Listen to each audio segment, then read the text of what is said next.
துளாராசியை பொறுத்தவர்கள் ராசிநாதன் உச்சம் பெறதுனால ஏற்றமான வாதம், எடுத்த காரியங்கள் எடுத்த இடத்தில் நிச்சயமாக நடக்கக்கூடிய காலகட்டமாக அமையாது. இந்த காலகட்டத்துல பார்த்தலையானால் படிக்கக்கூடிய மாணவர்களுக்கு போட்டித் தேர்வில் வெற்றி, புதிய வேலை கிடைக்கக்கூடிய பிராப்தி, வேலையின் மூலியமாக வெளிநாடு போகக்கூடிய பாக்கியம், அதை தவிர தந்தையின் உடல்நிலையில் நல்ல ஒரு ஏற்றம், ஆயுள் உடல்நிலையில் நல்ல ஒரு மாற்றம் இருக்கக்கூடிய காலகட்டம். குழந்தை பிராப்தி ஏற்படக்கூடிய வாய்ப்புகள் நிச்சயமாக இருக்கும்.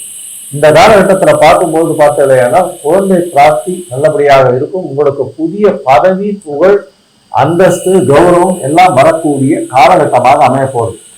இந்த துளாராசிக்காரர்களுக்கு பரிவர்த்தனை யோகம் குருவும் சுக்கிரனும் இருக்கிறதுனால மறைந்த இடத்திலிருந்து திடீர் செல்வங்கள் வரக்கூடிய வாய்ப்புகள் நிச்சயமாக உண்டு.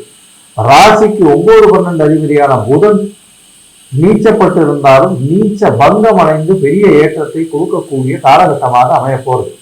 மொத்தத்தில் பார்த்தீர்களேயானால் இந்த துளாராசிக்காரர்களுக்கு பெரிய ஏற்றம் கிடைக்கக்கூடிய காலகட்டமாக அமைய போறது. இந்த காலகட்டத்துல சித்தர்களை போய் வழிபட்டுட்டு வர்றது ஒரு பெரிய ஏற்றத்தையும் மாற்றத்தையும்